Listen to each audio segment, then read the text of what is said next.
I thought more people knew that it was the last one, but I think it was more that I was in that bubble when I knew what had happened. My name's Lee Cocker. I was executive producer on Mario and Sonic at the Olympic Games franchise. I had multiple roles during 18 years, from the initial concept from the first game, which was Mario and Sonic Beijing, all the way to the very last game, which was Mario and Sonic at the Tokyo 2020 Olympic Games. First question is, who was your favourite character? It's like asking your favourite child, but I was very lucky. I grew up as a massive Sonic fan. I had the Game Gear and I played Sonic to death on the Game Gear. Then I got my Sega Mega Drive and played Sonic 2 to death and was a big Sonic fan. And when I took on this role, I kind of had to be impartial after that, but Sonic's always been my favourite video game character. I suppose you don't have to be impartial anymore. Yeah, I know. Well, I'm saying that now, but like when I took on the role, and I couldn't really say, oh yeah, I prefer Sonic over Mario. I had to be biased. Was there really that sort of like you can't pick? That's quite interesting. Was it actually like you couldn't pick? Because I guess like you meet all the creators and stuff like that, so you got to be a bit. Yeah, and also like presenting, and obviously I was very lucky. I got to travel the world. I had to present to the Olympic Committee and show that there was a balance of the characters and the range of characters and stuff like that. So I had to be like fully knowledgeable and also in terms of approvals and. What we had in the game and what characters were in the game and knowing a lot about, each universe and, additional characters, Bullet Bill and stuff like that. I had to have a greater knowledge of, both the Mario universe and the Sonic universe. And for a lot of our audience, they probably sort of finished school, they went on the Wii, with their parents, carers, and played it. How did that partnership between the Olympics and Sonic and Mario come to be? Because they don't. Well, I suppose they both run a lot. Well, Sonic definitely does.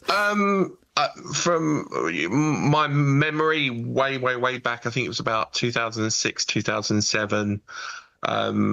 The company I worked for had the Olympic license to do anything with video games and mobile games. So it's what we call entertainment software. And the initial idea was going to have Sonic at the Olympics. And then someone said, oh, there's someone at Nintendo. There's a possibility of doing Mario and Sonic at the Olympics. And me, as a person that grew up with the console wars and the 16-bit wars, I was like, that's never going to happen. And the progress and the talks got more and more, and then there was concept art, there was pencil sketches of, Mario and Sonic playing football. And then part of my involvement and how I got involved in the games was, how do you make the games more Olympic?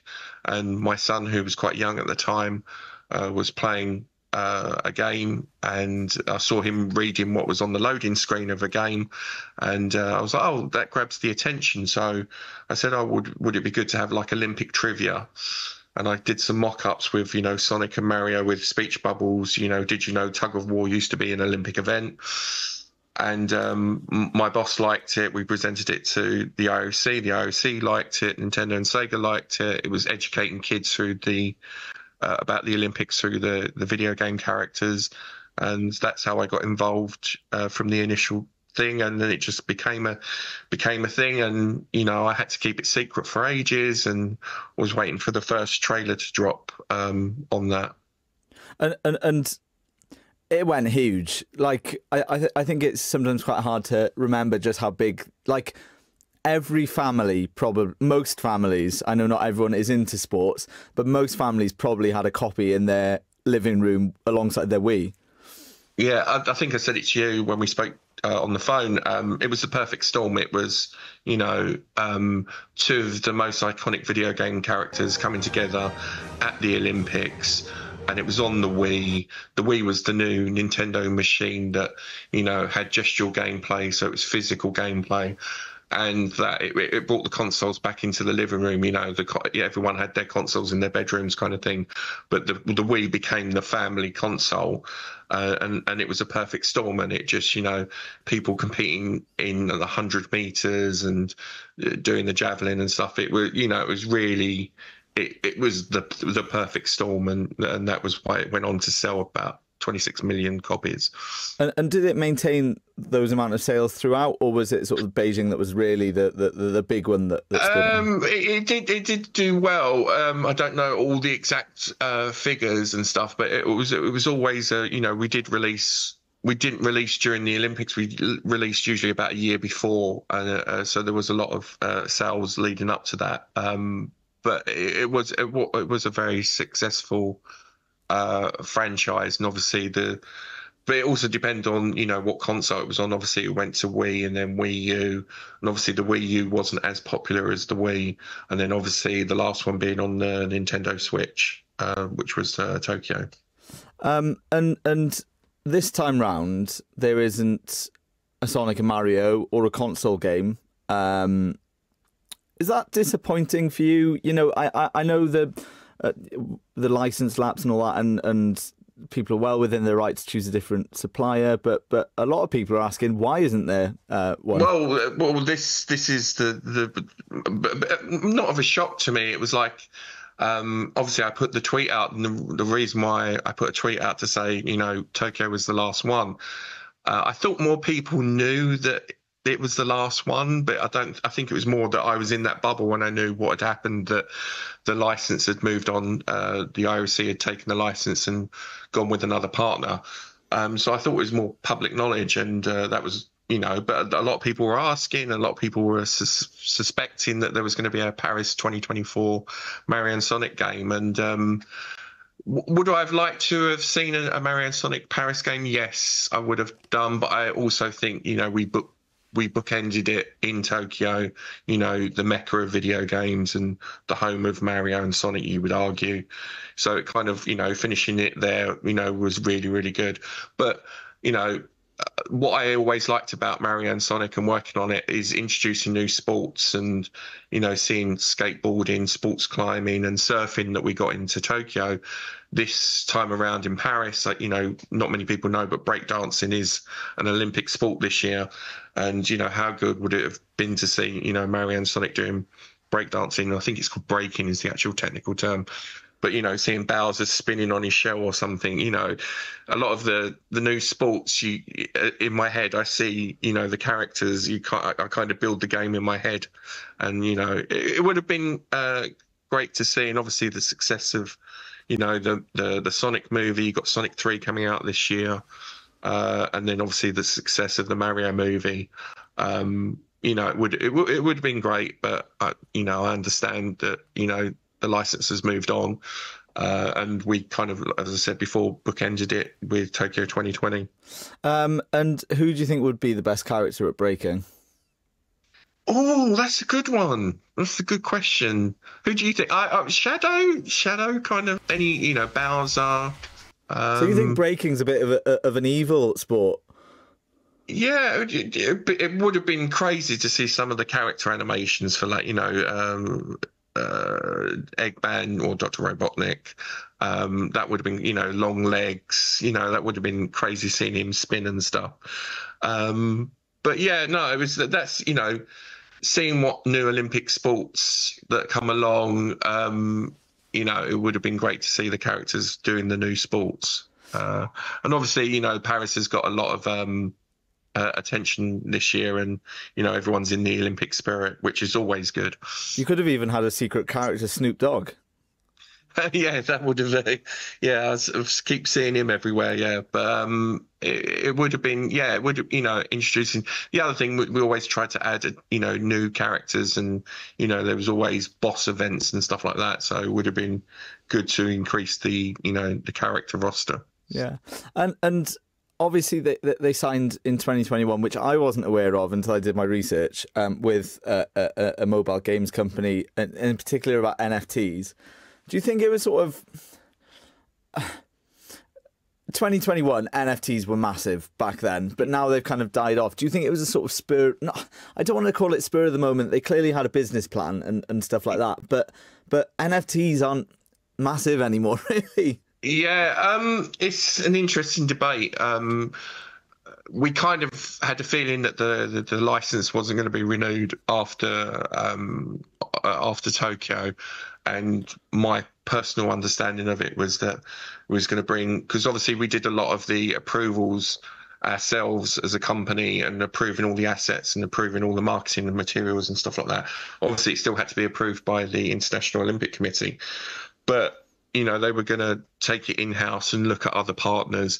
My money was actually going to be on Ubisoft and seeing Ubisoft doing something for Paris, because obviously Ubisoft are based in Paris, and something like with the Rabbids and the Rabbids at the Olympics. That was what my money was on.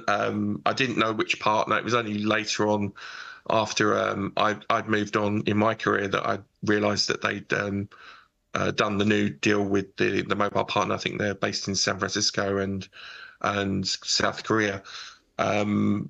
But yeah, NFTs, I think like you said, there's a big debate. Is it a fad? Is it another bubble that's burst or is going to burst? I think they was just looking for additional new technology. That they've announced that they're doing an esports tournament next year in 2025. They're trying to get that new audience, and similar to how they use like new sports like BMX and skating, like X Games stuff in the Olympics. It's trying to expand the audience and look at new technologies. And does it boil down to money?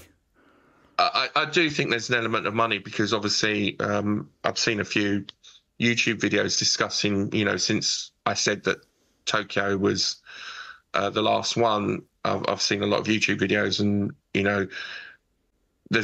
think of it as a cake. Everyone has to get a piece of the cake. The IOC, Nintendo, Sega.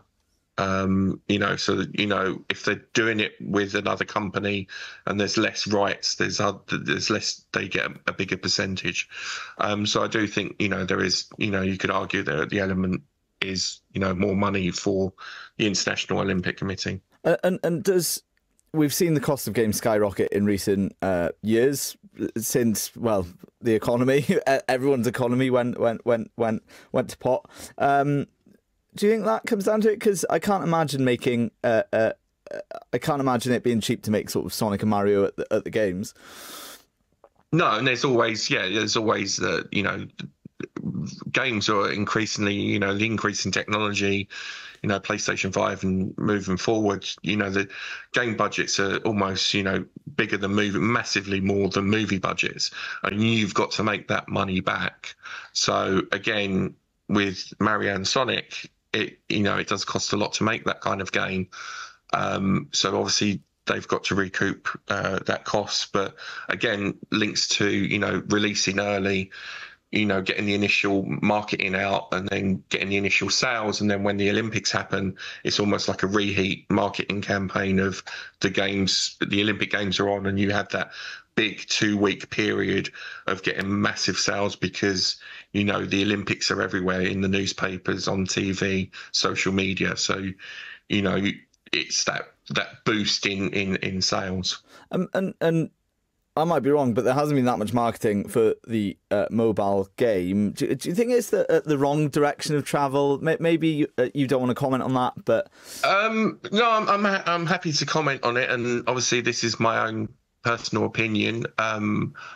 Obviously, when you do the app stores, when you type in Olympics, you'll see the Olympic app, and usually 95% of the time you'll see whatever game is relevant, and obviously there's a push to put the Olympic app and the Olympic whatever mobile game is in the store. I've not seen personally, and obviously, like I said, I was in the bubble, so I kind of knew the industry, but I've seen no marketing. And I think, me saying, oh, by the way, there is a Paris mobile game and there was a Beijing one for the winter one in 2022, not many people knew it. And again, I was quite surprised that people didn't realise that. And I was trying to inform people like, yeah, Mario and Sonic's finished and the license has moved on, and these are the 2 mobile games that have come out. And, I've played the Paris one, and it's very good. It's got some good gameplay mechanics, but again, it's on mobile phone, and again with mobile games, it's a shorter development time and it's a shorter, a smaller budget as well. Yeah, because and I'm wary of the time. I need to go in about 3 minutes. Because someone needs the studio. But Sonic and Mario went into pop culture, really. Like, everyone knew, and it helped the Olympics. It's, I don't know what to say. It just went massive, didn't it? Like, everyone knew about it. Yeah, and I'm very pleased that I'm part of that legacy. It's a big part of my life. I got to travel the world, and seeing all the love now. When I said, Tokyo in 2020 was the last one, everyone's like, "What? Really? What? I love that game!" And my Twitter blew up, my social media blew up, my emails blew up. Loads of people messaging me saying, "We love that game. We grew up on that game." It means a lot, and it is part of pop culture, and it was incredibly iconic of these two video game characters coming together for the Olympics, and that in itself meant a lot. That's what happens. It's that Olympic spirit, and that came together within a video game. And there were stories of people getting into the Olympics and watching the Olympics because of Mario and Sonic. There was a story years ago about a young female fencer, and she got into fencing because she played fencing in the Mario and Sonic game, and I think she went on to qualify for the Olympics and stuff. But it was very, very iconic, and I'm very glad that people have shared that it means a lot to them, and it was a big part of their childhood.